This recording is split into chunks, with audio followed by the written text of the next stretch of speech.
My name is Everly Hayes.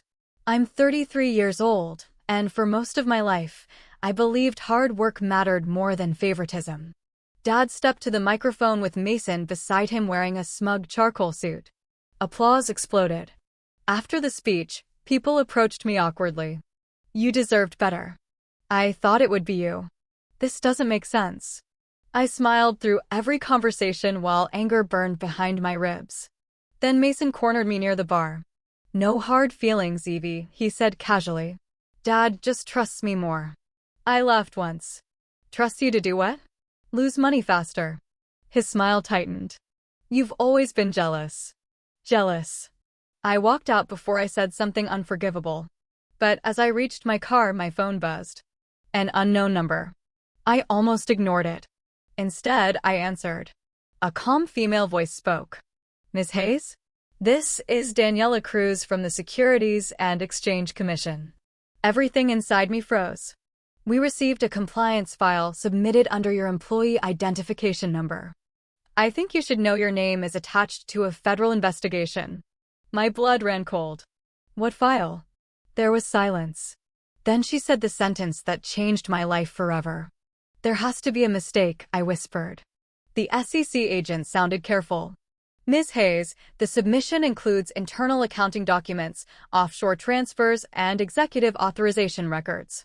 I stopped breathing. Executive authorizations? I knew those records. Because I'd flagged them months ago. Back when I still believed Dad would listen to me. Someone used my employee credentials? I asked. My stomach twisted. Mason. It had to be Mason. Mason laughed it off. Tax strategy, he'd said. But the numbers never added up. I brought concerns to Dad. You're overstepping. That was the first time I realized he would protect Mason no matter what. Now federal investigators were calling me. Daniela continued carefully. We need you to come in tomorrow morning. Am I being charged? Not currently. That word echoed like thunder. After the call ended, I sat motionless in the dark parking lot while rain hammered my windshield. My entire career was about to explode. And deep down, I already knew something worse. Someone inside my family wanted me to take the fall. The next morning, I drove straight to Dad's mansion before meeting the SEC. He opened the door wearing a silk robe and irritation. You couldn't wait until business hours? The SEC contacted me. For the first time in years, Dad looked genuinely shaken. What? They received fraud documents tied to my credentials. Mason appeared behind him halfway down the staircase. Perfect timing. What's going on? He asked too casually. I turned toward him slowly. You tell me. Dad immediately stepped between us. That's enough. Enough? I laughed bitterly. You handed him the company yesterday, and now federal investigators think I submitted fraud evidence? Dad's face hardened. Mason told me you've been unstable lately. My heart stopped. Unstable. That was the story they chose. Mason sighed dramatically. She's angry about the promotion, Dad. I stared at my brother in disbelief. You forged my credentials. Careful, Mason said quietly. False accusations can ruin lives. Dad pointed toward the driveway. You need to calm down before you embarrass yourself further. Embarrass myself. Not, let's figure this out. He had already chosen. And it wasn't me. I left without another word. But as I drove toward the SEC office, one thought kept repeating in my head. If Mason framed me. Daniela Cruz met me in a conference room with 2 investigators and a thick gray folder. My folder. They slid documents across the table. Offshore accounts. Fake vendor contracts. Wire transfers totaling nearly $18 million. And every approval carried my digital authorization. Except one thing was wrong. The timestamps. I leaned forward immediately. These approvals happened while I was overseas. Daniela looked up sharply. You can prove that? Yes. I opened my calendar records, passport entries, and conference itineraries. 3 approvals occurred while I was physically in Germany negotiating supplier deals. One happened during a live industry panel in Chicago. Someone had cloned my credentials. Daniela's tone changed completely. Ms. Hayes, did you ever raise concerns internally? I nodded slowly. About my brother. Silence filled the room. Then Daniela asked the question carefully. I drove to Leonard's apartment immediately. The 62-year-old accountant opened the door with trembling hands and handed me a flash drive. Inside were spreadsheets, hidden transactions, and internal emails. Then finally, I didn't realize how much until I lost you. Tears burned behind my eyes, but I refused to let them fall. Some apologies arrive years too late. 6 months later, Hayes Industrial stood on the edge of bankruptcy. We need leadership. Not Mason. Not Dad. Me. The daughter they ignored. I accepted under one condition. Complete transparency. No hidden accounts. No family interference. No favoritism. The first day I walked into the CEO office, employees stood and applauded. Not because of my last name. Because they knew I earned it. I paused beside the window overlooking the warehouse Dad built decades ago. For years, I thought being overlooked meant I wasn't valuable. I was wrong. Sometimes people ignore your worth because acknowledging it threatens the lies they built their lives around. My father handed his company to my brother. The SEC got my file. And the truth got everything else. 3 weeks after I officially became interim CEO, the atmosphere inside Hayes Industrial felt like walking through a battlefield after the smoke cleared. Employees whispered in hallways. Investors demanded daily updates. Reporters parked outside headquarters every morning hoping for another scandal. And somewhere inside the chaos, I was trying to save a company my own family nearly destroyed. I arrived before sunrise every day, usually carrying coffee and exhaustion in equal amounts. The accounting department looked hollow now. Several executives loyal to Mason had resigned before federal investigators could question them further. But the real problem sat upstairs. The board. Most of them had supported Mason's appointment because my father controlled their loyalty through favors, investments, and years of personal relationships. Now those same people suddenly acted nervous around me. At 10 o'clock sharp, I entered the executive boardroom carrying a stack of restructuring reports. The room fell silent. 12 men stared at me like they still couldn't believe Richard Hayes' daughter was leading the company. One of them, Howard Bennett, adjusted his tie before speaking. With all due respect, Everly, some shareholders are concerned about your emotional involvement in this situation. Emotional involvement.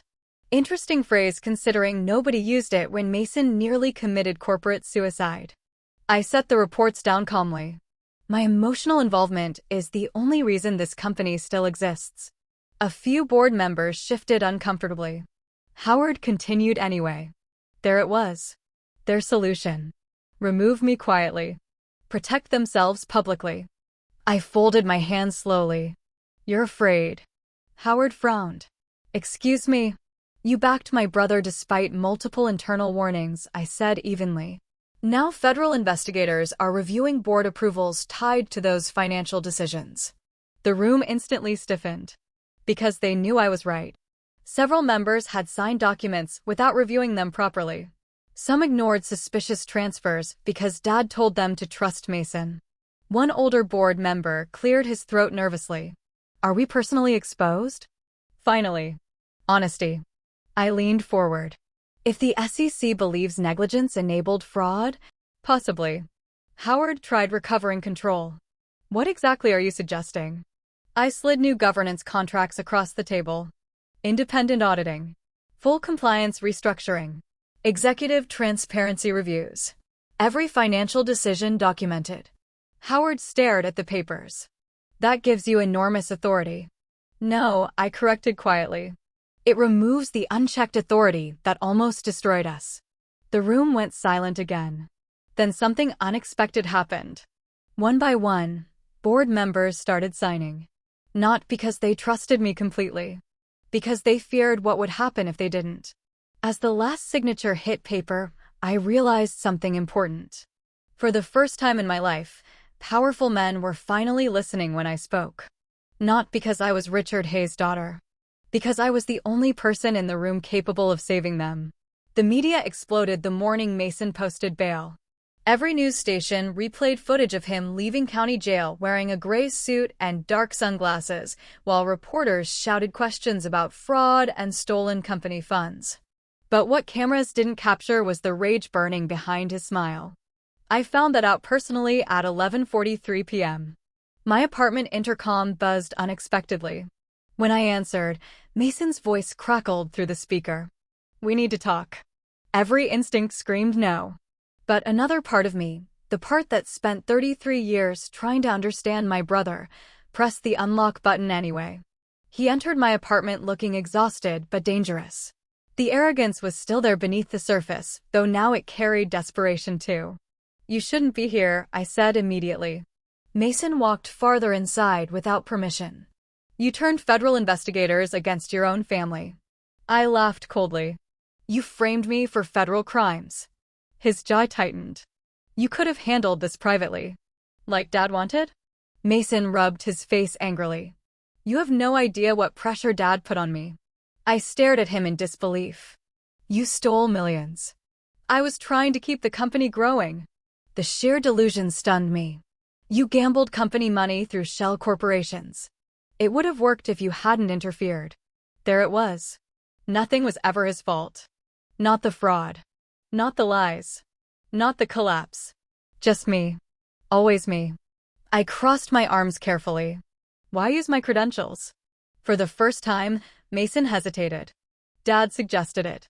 The words hit harder than I expected. Even after everything, part of me still wanted to believe Dad hadn't gone that far. Mason laughed bitterly at my expression. He thought investigators would go easier on you than me. I felt physically sick. My father didn't just protect his son. He offered up his daughter as collateral damage. Mason stepped closer. "You think you won, Everly?" "I'm not trying to win." "No," he snapped. "You're trying to replace us." I stared at him for a long moment, then answered honestly. "I'm trying to survive what you did to me." For the first time since childhood, Mason looked uncertain, almost ashamed. But the moment passed quickly. His eyes hardened again. "You should watch your back." Then he walked out. And for the first time in weeks, I genuinely became afraid. 2 days later, Daniela Cruz called me again. "We found something." I drove to the federal office immediately. This time the investigators looked far more serious than before. Daniela slid a printed spreadsheet across the table. At first glance, it looked like a normal employee report. Then I saw the highlighted names. Former accountants. Compliance managers. Finance staff. Every employee who had raised concerns about Mason's transactions over the past 4 years. Several had been fired suddenly. Others forced to resign. One had mysteriously signed a non-disclosure settlement worth nearly $500,000. My stomach twisted. "This is retaliation." Daniela nodded. "We believe your brother systematically removed employees who questioned financial activity." Then froze completely. My own name sat at the bottom. Target status. Transition phase pending. Cold rushed through my body. They planned this long before the CEO announcement. Dad and Mason weren't reacting emotionally after I questioned them. They were preparing to eliminate me professionally. Daniela watched my expression carefully. "There's more." She handed me another file. Private investigator reports. On me. Travel records. Personal banking reviews. Phone logs. Mason had monitored me for months searching for vulnerabilities. I looked up slowly. My own family investigated me? Daniela's voice softened slightly. "We believe they were preparing defensive leverage in case you exposed the fraud." The room suddenly felt too small. Every family dinner. Every fake smile. Every moment Dad told me I was overreacting. All of it was manipulation. Not because I imagined corruption. Because I got too close to proving it. I leaned back heavily. "How deep does this go?" Daniela answered quietly. "Deeper than we originally thought." And for the first time, I realized this wasn't just a family betrayal story anymore. This was organized corporate corruption. And my father helped build it. Hayes Industrial's quarterly investor meeting felt more like a public execution. I stood backstage reviewing financial recovery plans while my legal team prepared for impact. One advisor whispered carefully, "They're angry." I'd be concerned if they weren't. As I stepped onto the stage, hundreds of eyes locked onto me immediately. Some blamed me. Some pitied me. Others looked desperate for reassurance. I took a slow breath before speaking. I won't insult you with false optimism. The room quieted instantly. This company was damaged by leadership failures, financial misconduct, and internal deception. Murmurs spread across the ballroom. Then I added the sentence nobody expected. And my own family helped cause it. Silence. Complete silence. For years, Hayes executives buried problems beneath polished presentations and empty corporate slogans. But investors were tired of lies. So I gave them truth instead. I explained the recovery strategy clearly. Independent oversight. Federal cooperation. Asset stabilization. Debt restructuring. Operational transparency. No excuses. No spin. When I finished, a gray-haired investor stood first. Why should we trust another Hayes? The question hit exactly where it hurt most. I answered honestly anyway. You shouldn't trust my last name. The room stayed perfectly still. Judge me by what I do next. For several long seconds, nobody spoke. Then something surprising happened. People started clapping. Slowly at first. Then louder. Not because they forgave the company. Because honesty sounded revolutionary after years of manipulation. And for the first time since this nightmare began, I felt the balance shifting. Federal asset freezes arrived faster than anyone expected. Luxury vehicles disappeared first. Then investment accounts. Then secondary properties tied to fraudulent transactions. Finally, the government targeted Dad's mansion. The same mansion where he once hosted politicians, investors, and charity galas. Now federal notices covered the front gate. I visited only because his attorney begged me to. Your father isn't handling this well. That was an understatement. Dad sat alone in the nearly empty dining room staring at boxes while movers carried furniture outside. He looked smaller somehow. Older. Fragile in a way I'd never seen before. You came, he said quietly. I remained standing. You wanted to see me? Dad nodded slowly. They're taking everything. The irony almost hurt. For decades, he measured success through property, wealth, and status. Now strangers with legal paperwork were dismantling the empire piece by piece. You should have stopped Mason, I said softly. Dad rubbed tired eyes. You protected him. He's my son. The answer came automatically. Reflexively. Like he still didn't understand the damage those words caused. I looked around the half-empty mansion. And what was I? Dad's face cracked slightly. You were the strong one. I almost laughed. No. I was the disposable one. The child expected to survive neglect quietly while all resources flowed toward Mason. Dad stood slowly and handed me a small wooden box. Inside were old company photographs. Dad swallowed hard. If investigators come looking, they'll find her credentials first. Mason hesitated. She's still your daughter. Dad's response shattered something inside me forever. She'll recover. The company won't. Not because I misunderstood it. Because part of me still couldn't believe my father actually said it. The next morning, I made a decision. No more silence. No more protecting family secrets. I scheduled a live press conference at Hayes Industrial Headquarters. Reporters packed the lobby shoulder to shoulder while cameras flashed nonstop. My attorneys looked terrified. Good. Fear meant this mattered. I stepped to the podium holding the audio transcript in my hands. For months, I began steadily. There have been questions about who knew what inside Hayes Industrial. The room fell silent instantly. I believe the public deserves the truth. Gasps spread across the room as Dad's voice echoed through speakers admitting they shifted liability toward me intentionally. Phones exploded. Reporters shouted questions. Somebody near the back whispered, "Oh my God." And in that exact moment, Richard Hayes' empire finally collapsed for good. The recording detonated across the country like a bomb. By sunrise, every major business network played clips of my father's voice on repeat. She'll recover. The company won't. The sentence followed me everywhere. Social media exploded with outrage. Commentators called it one of the coldest examples of corporate betrayal in recent memory. Women's business groups publicly supported me. Former employees started coming forward with their own stories about intimidation, retaliation, and silence inside Hayes Industrial. But inside company headquarters, the atmosphere turned savage. Board members stormed into emergency meetings demanding damage control. Investors panicked. Legal teams filled entire conference rooms. Half the executives suddenly claimed they always had concerns about Mason's leadership. Cowards. I sat quietly at the head of the table while everyone argued over survival strategies. We need a public apology. No, we need separation from the Hayes family entirely. That sentence ended badly for the speaker. I looked directly at him. You protected corruption because it made you money. The room froze. Nobody answered. Because nobody could. One board member finally cleared his throat. I leaned back slowly. Expanded federal subpoenas. Loyalty disappears quickly when prison becomes possible. But this time her expression looked different. Because your brother tried blaming everything on me. There it was. Self-preservation. Still, the information could destroy what remained of Dad's defense. Victoria stood slowly. One more thing. She slid a final paper toward me. My breath caught instantly. It was a succession amendment. Dad had secretly removed Mason from inheritance control months before the investigation became public.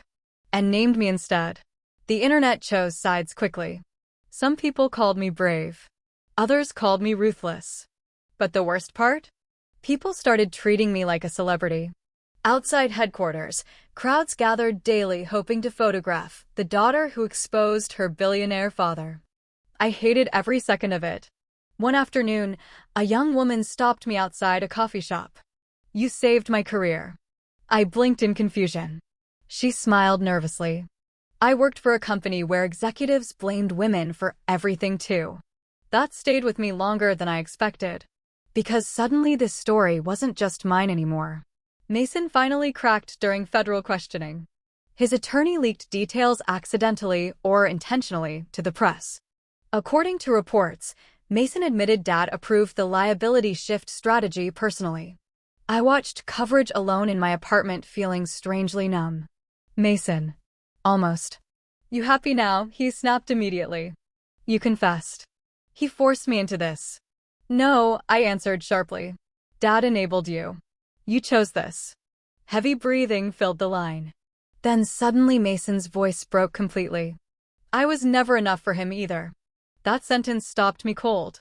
Because underneath the arrogance, underneath the entitlement, my brother spent his entire life chasing Dad's approval too. The difference was simple. Media outlets described it as historic. Inside the massive convention center, tension felt suffocating. Investors voted on whether I would officially become permanent CEO. Some still doubted me because of my last name. Others supported me because I survived it. As votes processed electronically, reporters filled the back rows whispering nonstop. My hands stayed perfectly still despite the anxiety tearing through me internally.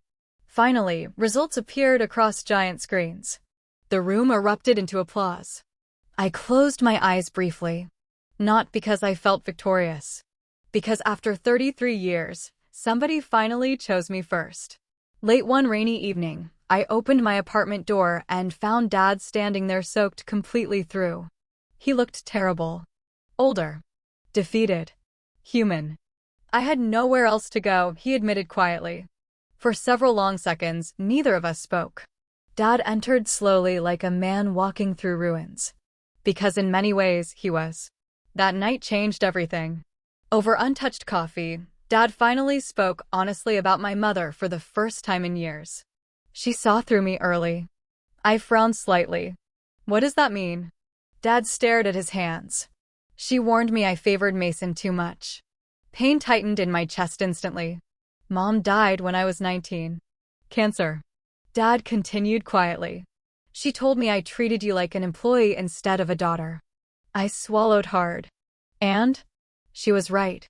The confession felt devastating precisely because it arrived too late to fix anything.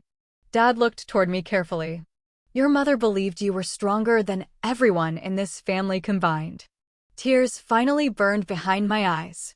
Because for the first time in years, I missed her so badly I could barely breathe. A month later, Dad requested one final family dinner. Me, him, Mason. Against all logic, I agreed. The atmosphere inside the private restaurant dining room felt unbearable from the beginning. Mason avoided eye contact completely while Dad looked exhausted beyond words. Nobody touched the expensive food. Finally, Dad spoke. I failed both of you. Mason laughed bitterly. That's an understatement. I taught you success mattered more than character. Then he turned toward me. And I punished the child who actually had both. Silence swallowed the room whole. Dad removed an envelope from his jacket and slid it toward me. Inside were signed resignation papers. Complete surrender of all remaining company influence. No more interference, he said quietly. It's yours now. Years ago, this moment would have felt like winning. Now it just felt sad. Because power gained through betrayal always costs more than people expect.